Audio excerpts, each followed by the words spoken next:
Yo. What's going on? What's going on? What's going on, good people? Peace and love. Peace and love. Peace and love. Happy Thursday. Happy Thankful Thriving and Therapeutic Thursday. It's your boy, your host, LaShawn Sugar Ray Marston, and you are tuned into episode 502 of SR Daily. This thing just keeps rolling on and rolling on and rolling on. 503 tomorrow. Next week, we're going to 508, and then 515, and then 522, and then we be a quarter away, right, to 600. And then this shit just going to keep going. This shit does not stop day after day after day. We're going to do this show until I'm no longer alive. Again, the time may change. The time probably will change. It may change of the show, right? The structure of the show may change, but we're going to do some iteration of SR Daily forever.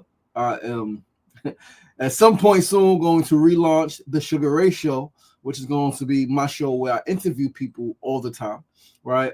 SR Daily interviews are only every 100 episodes. I do an interview.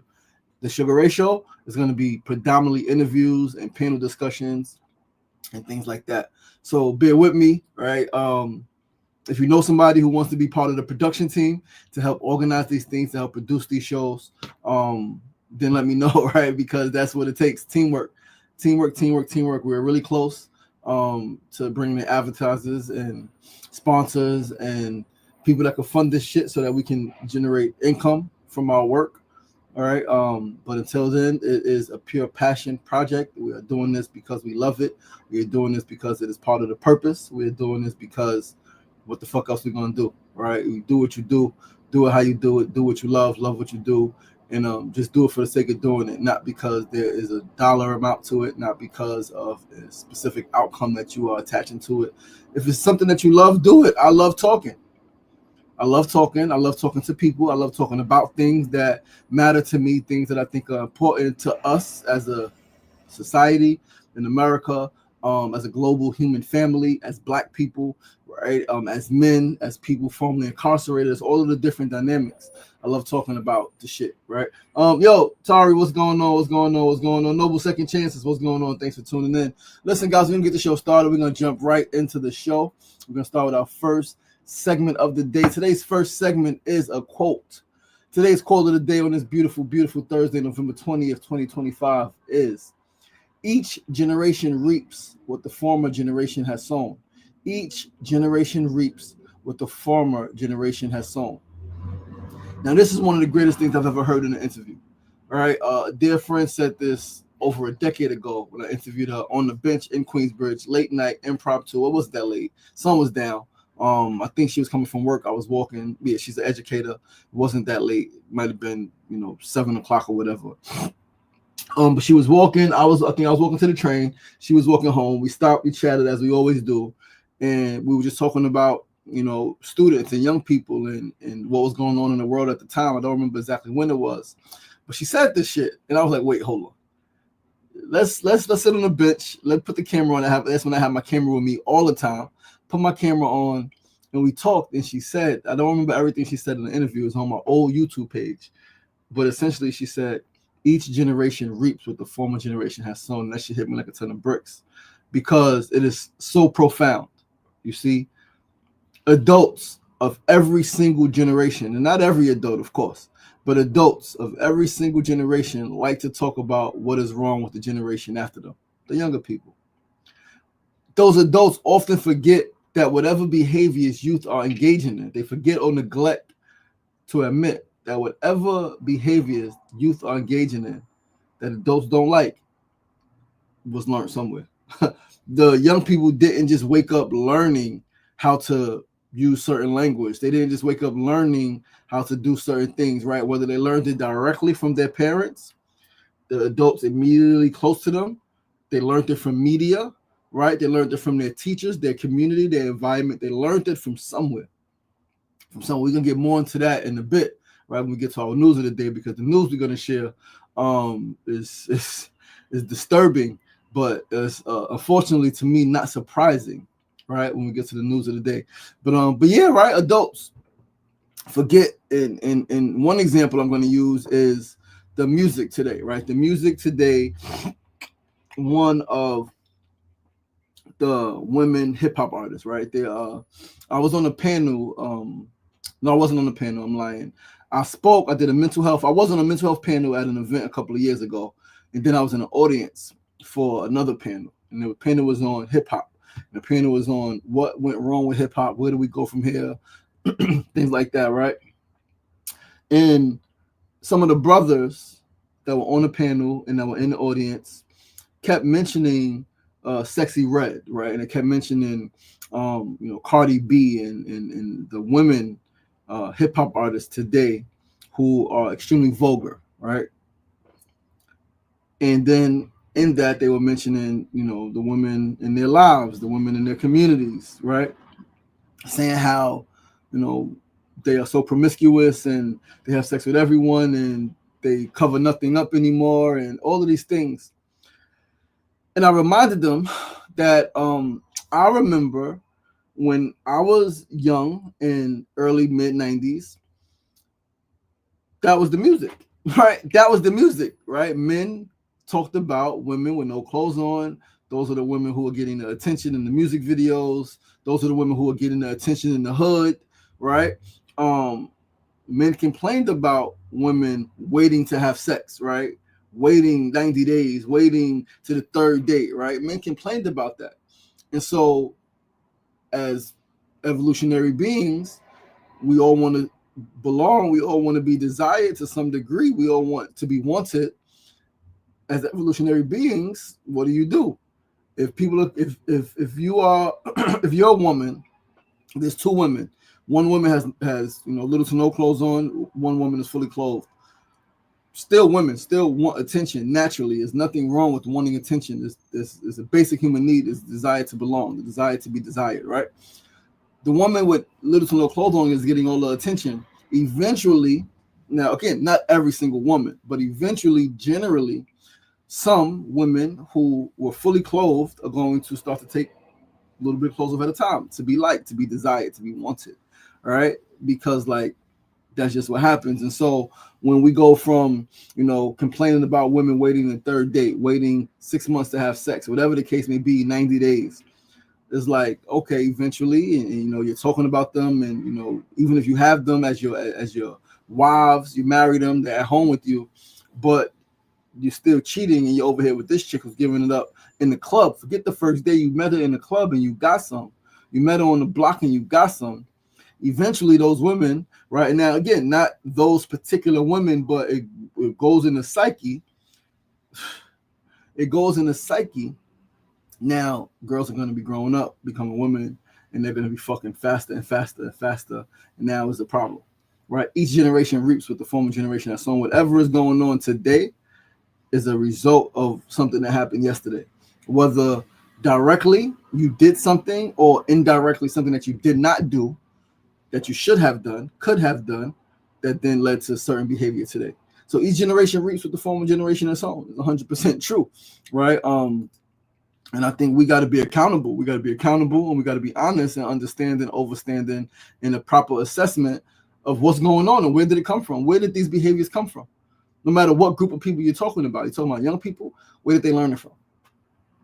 Parents, uncles, aunts, teachers, caretakers, grandparents, media, right?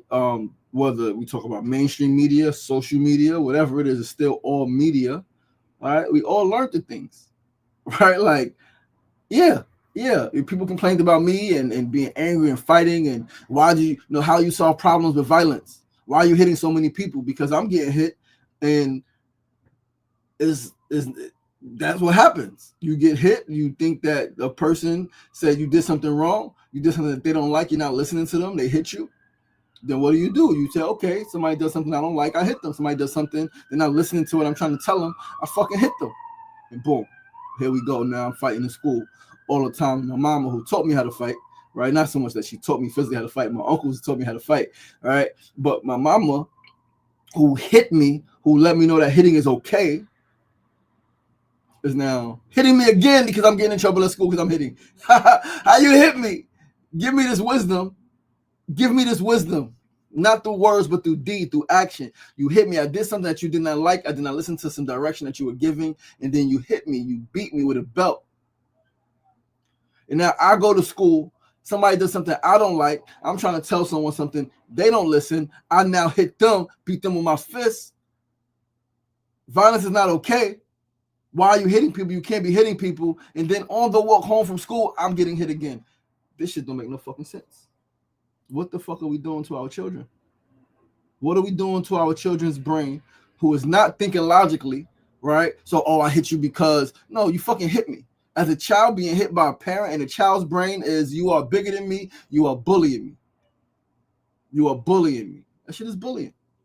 It's bullying. I can't get you to understand. I can't communicate. And a lot of times, oftentimes, if not all of the time, the reason the parent is hitting the child has nothing really to do with the child. It's the parent's own frustration, inability to communicate, their own emotional freaking damage and baggage that they haven't dealt with yet, right? The shit is deep, y'all. The shit is deep. Yo, see to know you, what's going on?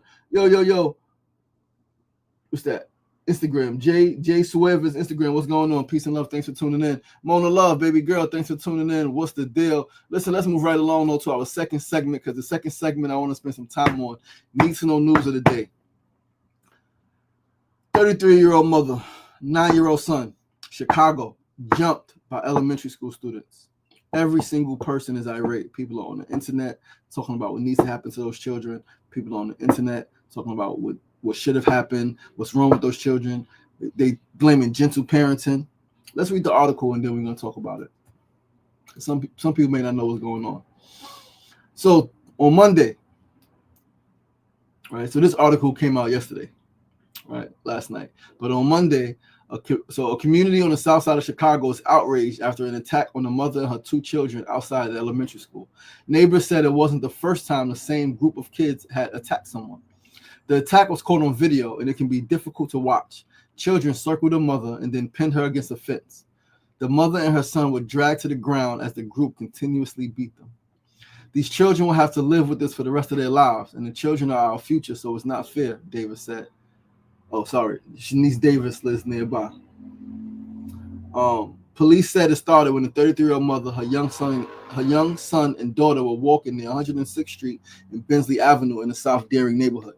A group of kids started chasing after them, calling them names and taunting them. Both the mother and son were beaten so badly they were taken to a hospital. Word of the attack spread quickly on social media, causing outrage among many parents. One day after the attack, demonstrators showed up at Orville Bright Elementary School after some had posted on social media with threats to harm the children behind the attack. Several police officers showed up, blocking the entrance of the school to protect the kids inside. Davis said she recognizes the attackers.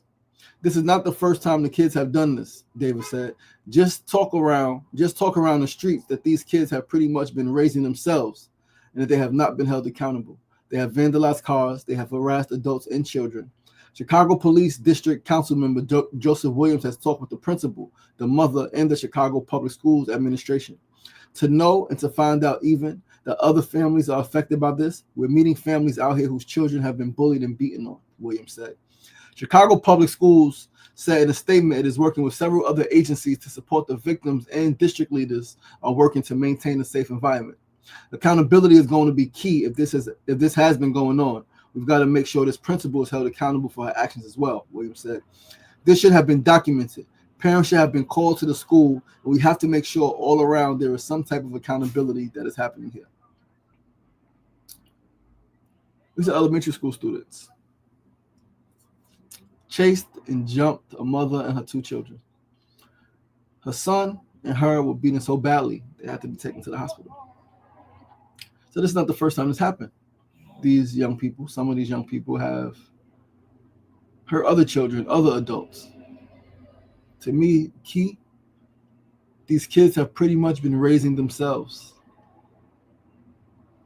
and they have not been held accountable. Some people are like, yo, those children need to have their ass beat. They need to be locked up forever. Da da da da da. My question is always, where did they get it from? Where as a child, as an adult, when you really start to understand a child brain, how a child's brain develops, and how children really, when you step outside of your emotional state and you really look at how children become a certain way, how they learn to speak, how they learn to walk, how they learn to address conflict, how they learn to eat.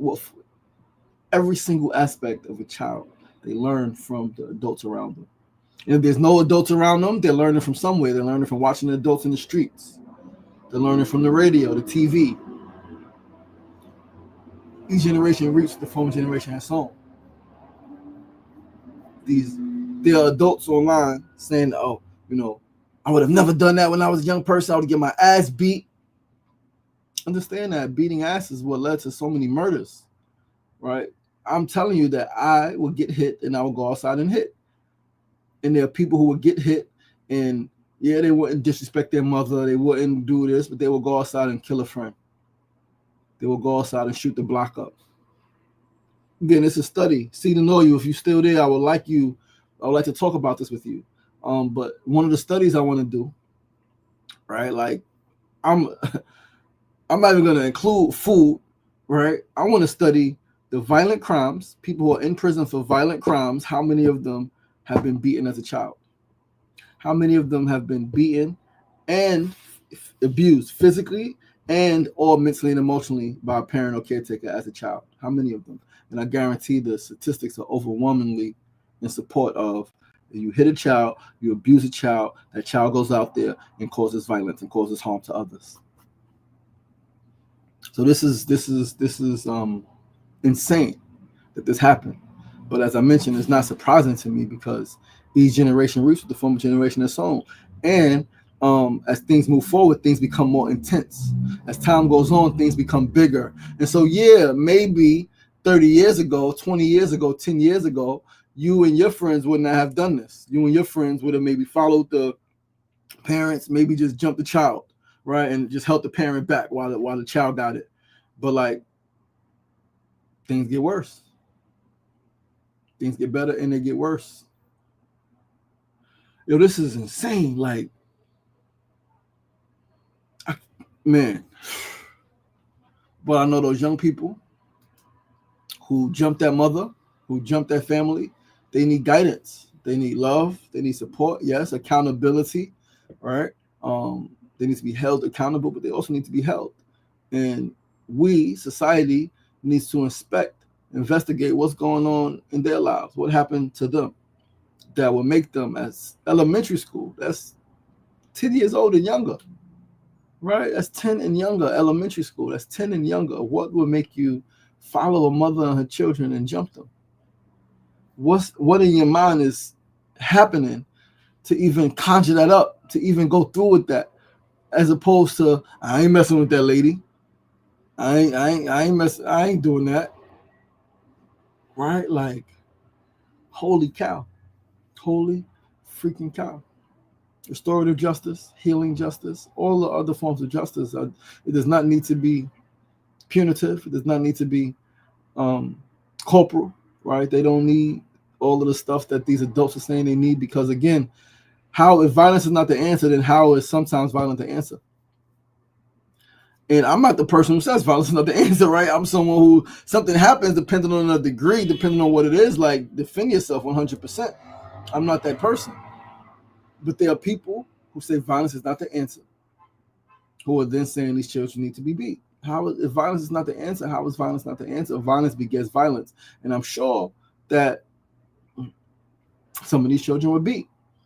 If they weren't physically beat, they were emotionally and mentally abused. Because cursing the child out, telling them they ain't shit, what they ain't, what they is gonna be, what they ain't gonna be, what they can't fucking do, calling them dumb, stupid, asshole, all of that stuff builds up in the child, and they go out there and they act violently. How do I know? Ask me how I know. Not only in my life, but I've seen it in the lives of many others in my family, around my family, in my neighborhood, in my building. I've seen it. And as I've done this study, right, as I've looked at behavior and how we get to become how we are over the last nearly 2 decades intentionally, all right, I see it. It's the same pattern. Child gets beat, child gets hit at home, child feels powerless at home, child goes out there and becomes the perpetrator. Literally doing this in a lesson last night, right? compensation and overcompensation. Literally doing this lesson last night in my Brain Academy work.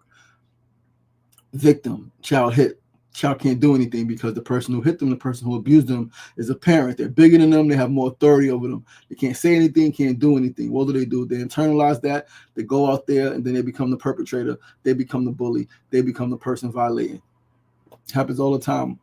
All bullies, all perpetrators, right? Now, yes, there is a level of accountability, but if we want to solve the issue, right, you see, America doesn't want to solve the issue, and even these people who say they hate the justice system, they like it when it's in their favor, right? But all of the bullies, all of the perpetrators were at some point themselves violated, and they were bullied. So we want to solve the issue, we got to go to the root cause. What is the root cause? It's the parents, and then it's the parents before them, right? It's the parents before them. The shit is fucking deep. The shit is deep. The shit is real healing work, real mental, emotional alchemy. It is real soul work, right? To heal those soul wounds that we have from our grandparents and our great grandparents. And we talk about slavery here in America, right? We talk about, like, the shit is deep. Epigenetics, real thing. Real fucking thing. All right. So I want to solve the problem. I don't want to punish the young people because that's just, I think I said it in the show last week or 2 weeks ago or something like that. When you punish people, right? Like somebody does something harmful, somebody commits a quote unquote crime, and you punish them. They get attention. They get news articles written about them. They get interviews. They get attention. We know that even bad attention is better than no attention, right? For some people who are attention starved, bad attention is better than no attention. How do I know? Because I'd rather fight and get in trouble to get some attention because I'm doing the right thing. I'm acing. I'm a genius as a kid. 98, 99 percentile in every subject. Right? Fucking genius. Chalkboard in my house. Doing schoolwork on the weekend sometimes just because I loved it. And my uncle was the genius. And we using all types of apparatus to do math and science. And I'm thinking philosophically and psychologically as a young person. I'm getting no pats on my backs, no good job, no, yo, that's incredible. So what do? I want attention from my mama, especially after my dad passed.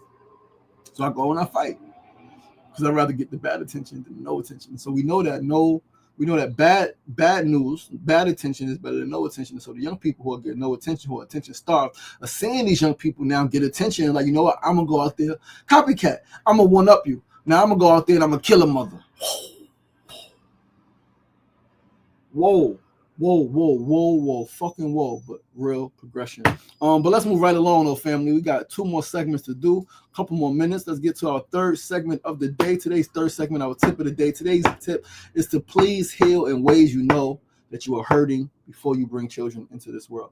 If you know that you have a parent issue, a parent wound, a dad wound, a mom wound, please heal that shit before you bring children into this fucking world. If you've already begun bringing children into this world, please seriously heal before you create more children or before they age. Please take your healing seriously. Don't claim to be healing just for social notoriety. Don't do it for the gram or anything like that, because one thing having children will do, not only because of the children, but because there's another person there. Together or not, there is a co-parent. One thing that having children will do when you include those children and then that co-parent, together or not, is highlight all of your shit. That children will highlight all of your shit. I know I've had a lot of shit highlighted, right? Highlighted. Green, yellow, blue, pink, fucking red, orange highlighters. I got a lot of shit highlighted in the last 9 years since I've been a dad, right? A lot of shit highlighted. Shit that I didn't know, right? And so, like, please heal. Yes, right? If you know, I didn't know I had certain things, right? Shit come up, but then boom, healing that shit with my mama, right? Let go of anger that I had towards my dad and his transition, right? Healing, right? Because the shit comes out, man. It comes out and how you engage your children, it comes out how you raise your children, it comes out and like we're always projecting our shit onto our children. I can't have my child peeing outside because something might happen. Maybe something happened to you, doesn't mean something happened to them, especially when they're with their parent, their other parent. All right. But we constantly project all of our fears, our hopes, our dreams, our ambitions, our past experiences, our likes, our dislikes. We project them onto the world around us. We see the world not as it is, but as we are. right? We see the world not as it is, but we see this shit as we are. And if we are hurt, if we are still scarred, we're going to see the world as scarred and hurt, and everyone is out to get me. Everyone is out to get my children. Everyone is out to get the people I love. That's how we're going to, that's the lens that we look through. Let's go to our fourth and final segment of the day. Fourth segment, build of the day. Today's build is love really eternal? Royalty Eats, what's going on? What's going on? Is love really eternal? Sefu, my brother, what's going on? Is love really eternal? Can you love someone even after they've wronged you or caused you and or your loved ones harm? Personally, I say yes. Because if I've loved you at any point, then I love you at every point. If I've loved you at any point, then I love you at every point. Now, in the ways in which I express that love, it will change, right? Like the way I express it will change, but it doesn't mean that my love has wavered. It doesn't mean that I've stopped loving you, right? Love is eternal. I think like when people say, yo, I love you, like that means like eternally. Again, the way you express that love changes, of course, because love is coupled with like. And if I love you and I like you and I'm doing all these things with you and for you, if I don't like you anymore because you've caused me harm or you've caused someone who I love harm, right? I don't like your ass no more, then I'm not doing all those things that I was doing before, right? Intimate relationship, buying you gifts, taking you out, doing all these things. A familial relationship, spending time and being forgiving and understanding. I don't like your ass, get the fuck out of here, right? But love, right? Love is eternal. Love is eternal, right? My love has not wavered. So, like, my ex-wife, I still love her, and I truly want the best for her. I want her to be happy. I want her to be fulfilled. I want her to achieve all of her dreams. Seriously, I really, really, really do. Because this is what unconditional love is to me. It's non-circumstantial. This shit is rare though, right? Because we often attach our love for folks to certain parameters. I love you, but if you do this, I don't love you no more. I love you until you do something I don't like. That's not love in my humble opinion, right? Love is, I'm really frustrated. I really don't fucking like you right now. I think you got some issues that you need to work on because you are causing harm not only to me, you're causing harm to our children, you're causing harm. I love you and I really want to help you get help. But clearly saying that to somebody who don't think they need help is fucking futile and they ain't gonna do shit, right? But cause more conflict. And yeah, so but yeah, it's love eternal, man. Put it in the chat, drop it in the comments. Is love eternal? Is love eternal?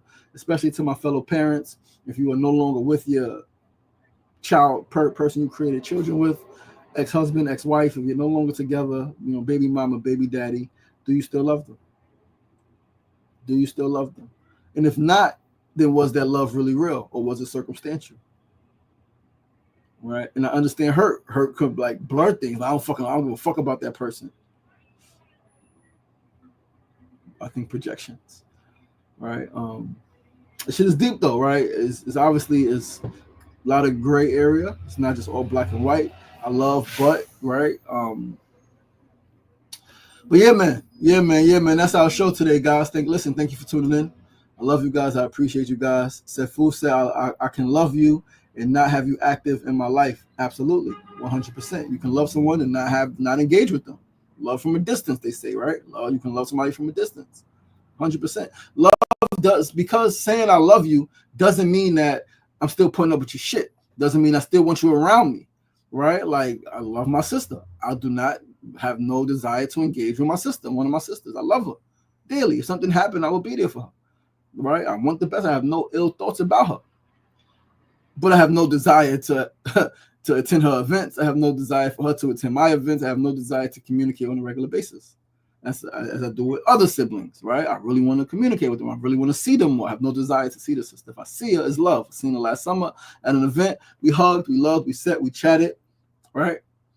That's it. But that's love with detachment. I have no attachment to how you show up in your life. I made amends. I made freaking my peace. I cut my losses, right? Healthy freaking compensation. Cut your losses. I cut my losses. This shit is cool. I'm not trying harder no more. I'm pivoting. I'm working on my relationship with my other siblings, right? Yeah. Royalty said, Royalty. Royal V said, I can't love someone who hurt my children. No love after that. That's understandable. That's understandable. Mona said, unfortunately, we learn conditioned and transactional love from parents. 100% we do. 100% we do. But listen, guys, I'm going to get out of here, man. I'm going to let you guys go. All right. Thanks for tuning in. Please do join us right back here tomorrow. Same time, same place, 9 a.m. to 9:30 a.m. Facebook Live, YouTube Live, and, of course, Instagram Live. I love you guys. I appreciate you guys. We are all on a journey, right? We are all on a journey to learn, a journey of self-discovery. And let's keep learning. Let's keep learning. Let's keep striving. Let's keep growing. Let's keep building. Let's keep sharing wisdoms. Let's keep sharing our truth. All right. And keep, on your journey to your highest path, your higher self. All right. And I've created and I'm still creating a method that's going to help all of us. All right. All of us, every single one of us, reach our higher selves. All right. And I'll be launching it in a few weeks. I'm almost finished my brain certification course. And we launching after that, baby. And we going up to the motherfucking top. Yo, listen, man, have a great day. See you guys tomorrow. Peace and love. Enjoy this day. Take care of yourself. Take care of each other. Remember, it ain't getting knocked down. That's the problem. It's staying down. So get up. The power is in you. Of course, be kind to yourself. Be kind to each other. Peace and love.